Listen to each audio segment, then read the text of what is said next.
It's risque and quite often decadent, with elaborate costumes, rhinestones, colourful characters, innuendo, and even nudity.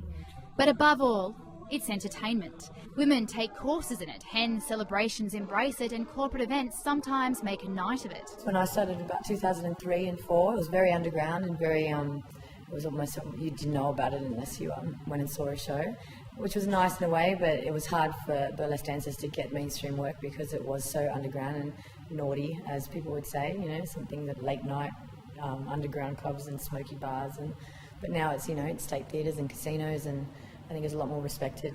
It's no longer underground when there's a national competition.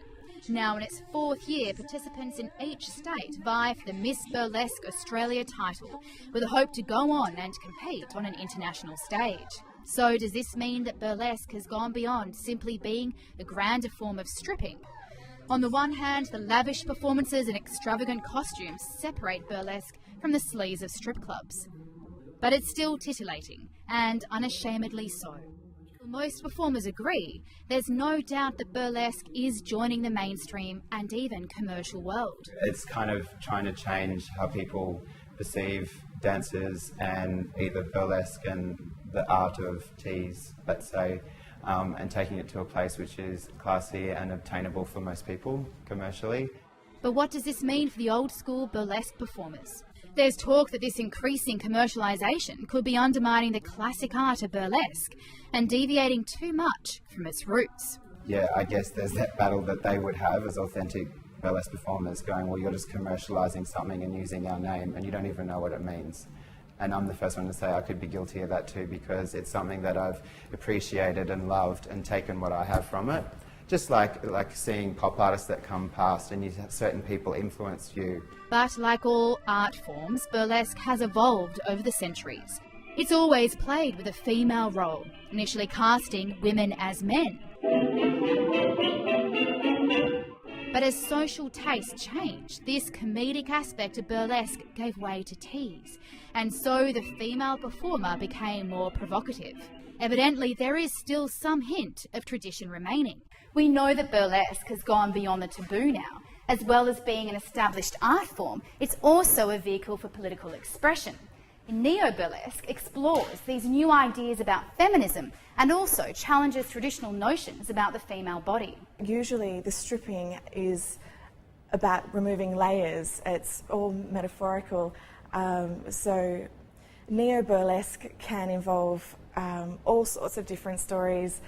For me, I have an act where I'm a crazy bride and I come on stage desperate, seeking out a man. I quickly give birth, I marry, and then toss the baby and move on. And when I realise what's going on, it's like I have an epiphany.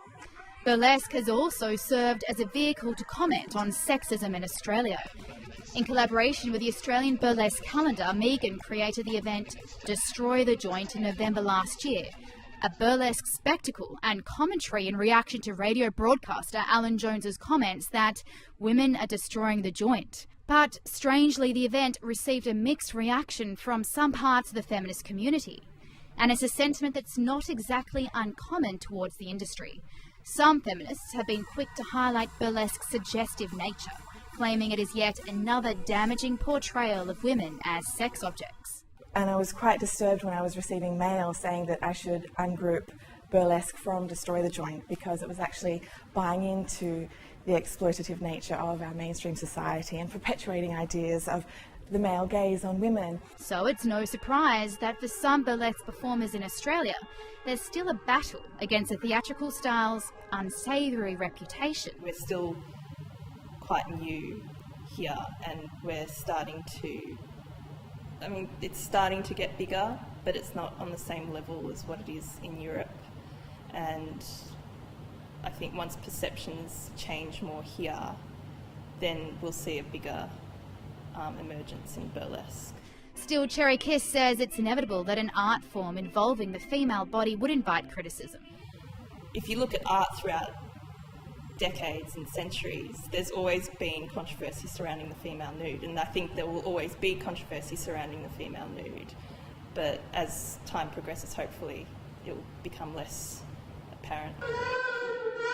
And what burlesque performers will tell you is that while innuendo is a key part of the art, the tease is not always sexual. With burlesque, it doesn't have to be that sexy side. It can be a number of things, from comedy, from circus to, spoken word, to just, playing an instrument on stage, doing your thing, telling a story. So, nevertheless, while burlesque can mean many things to different people, it seems the performers do agree on a couple of points. Like other types of performance and art, it's always about storytelling, whether that means removing clothes to reveal those stories or simply acting out a political drama. And if that results in entertainment, even for the commercial masses, then so be it. Catherine Gregory, ABC News.